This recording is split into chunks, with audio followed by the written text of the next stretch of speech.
Hi everyone, I'm Jen Swanson and I thought I would update you on what I've been doing for Stitch Mania.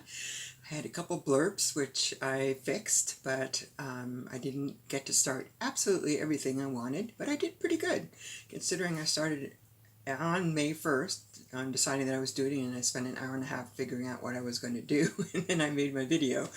So I was a little disorganized, but I think I'm a little better organized today. So first thing I want to talk about is that when I actually went through the video and wrote down everything that I had, I realized I only had 16. I was missing two. One fell on the floor and the other one was in between the cracks, so I thought I'd show you those first. So, number 17 is called Sweet Spring, and this is the pattern. And I'm doing it on the fabric that it's called for, which is Seafoam Weeks. It's only 8 by 12 because it's not very big. I hope you can see that pretty well. It's a really gorgeous color, and I've always loved this pattern. I love this designer, and I just thought it was really cute. And I love bunnies. And then the next one I'm going to do is Stitchin' Witches.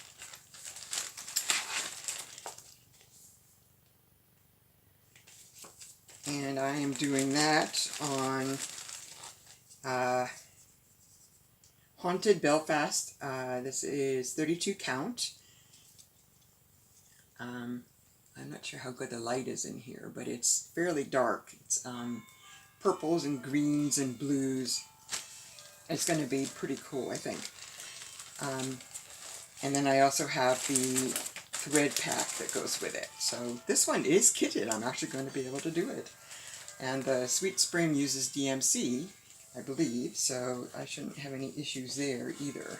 I actually didn't look. Yeah, it's all DMC. So that is never a problem for me. As I said, I had 15 boxes of floss. Alright, so May 1st I was doing L is for Librarian.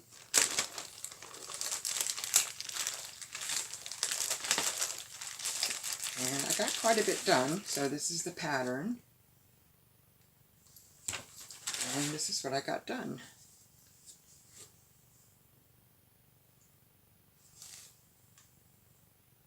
It's really pretty.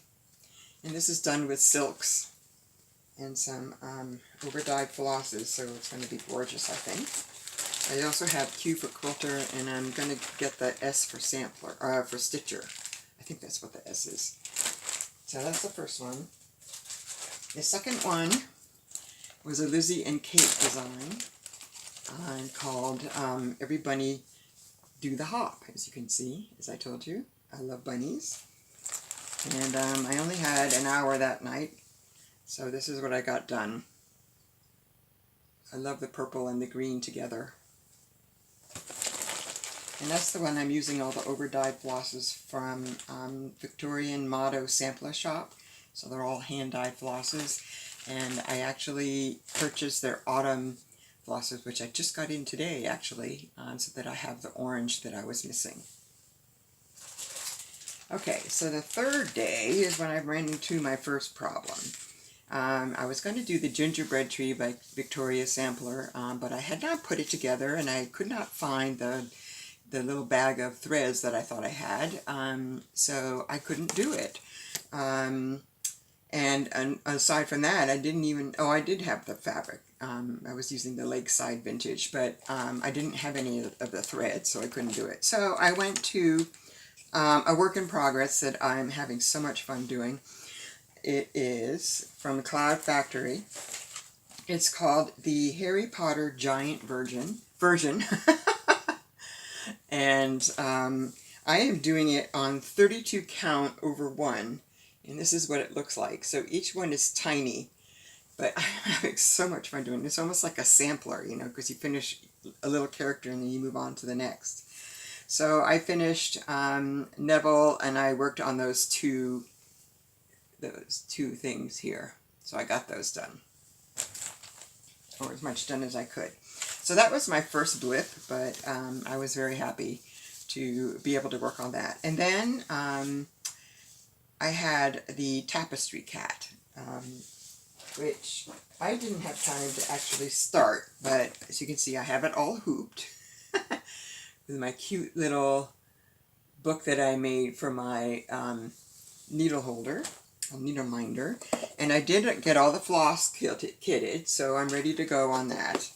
I just didn't have time to do any stitching.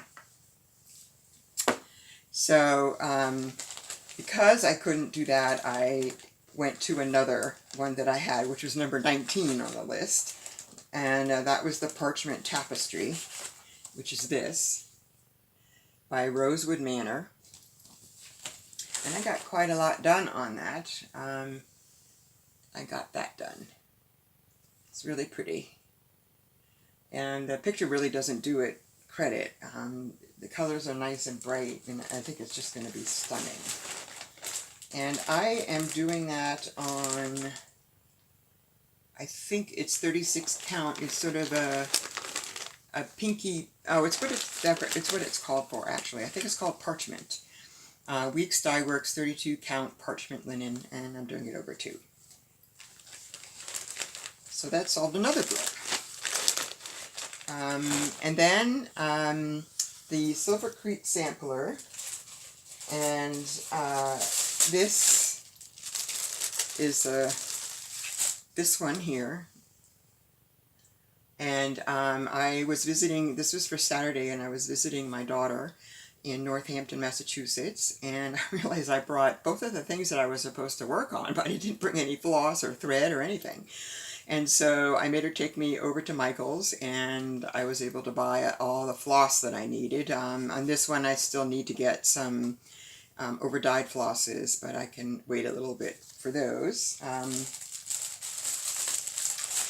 And I didn't get a ton done on that, but I did get it started, at least.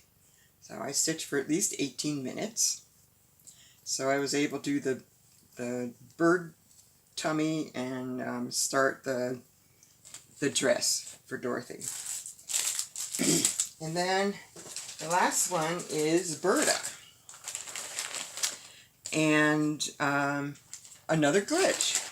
I had told you that I was going to be doing this with silks instead of the pearl cotton that I did the other one with, but I was looking at my silks when I pulled it out to work on it, and I decided that I really didn't have enough of some of the colors, and so I'm going to go back to the DMC, and I think that that's probably better anyway, because this is a companion piece to one that I already worked on that I will show you in a minute. So this is the one that I'm going to be working on, and I didn't get anything started on it, but I did pull the threads. Since I want to do it in the same threads as the previous one, I couldn't find the slip that told me what I used for what color. I just had it. You should see the bed I'm sitting on is a disaster. Of course I can't find it now, but I just had it. But I did find it, and that means that I am going to be able to work on this. I also had a huge pattern. The Berta patterns are really big. You can see them from 3 feet away, and it was just too big to work with. You know, I had to keep folding it and refolding it, and I was afraid that since it's the original pattern that I would start getting holes in it, and then I wouldn't be able to see some of the stitches that I had to do. So I went to Staples, and I had them shrink it for me. And I know you're not supposed to show the pattern, but I just want to see this is how big it is. See, this is huge, and it's still folded. And so I had them shrink it for me, so it's going to be a lot easier to see and use and manipulate. So I'm really happy about that. Now, oh, here it is. And so now I know what colors I have to use too. So now I can actually get that going once the 18 days are over. So after going through my first week, I've figured out that starting 18 projects is daunting. Next year I will definitely do 9 and 9, I think, and work on some works in progress, because I probably have about 8 or 10 of those going too. So I'm going to have 28 projects that I'm going to have to work on, which I think is ridiculous. So obviously I'm going to put some of these away. I will keep going until the 18th, starting a new project as many times as I can.